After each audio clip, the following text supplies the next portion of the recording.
Hey guys, small update. I got a parcel 2 weeks ago from my favorite string company with custom sets. Took me a whole day to restring the entire fleet of basses. The idea this time was to have a light top, heavy bottom set.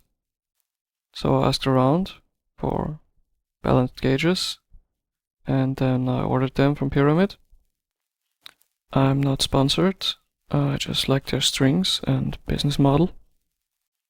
I mean, the whole ordering process is more of a dialogue, and they make sure that the set is exactly what you want.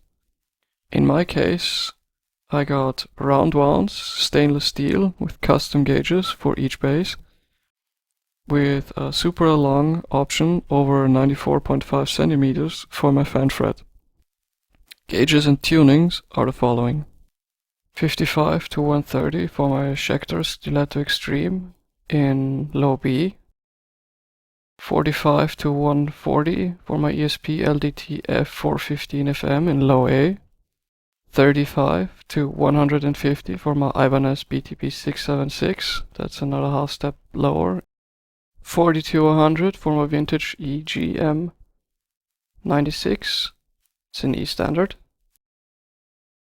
45 to 135 for my Yamaha TRBX 505 in B flat, and last but not least 40 to 160 for my Ibanez SRFF806, which is tuned all the way down to low G. Thank you for watching. I hope this video was informative and helpful. Restringing video will come eventually. Until then, see ya. Bye.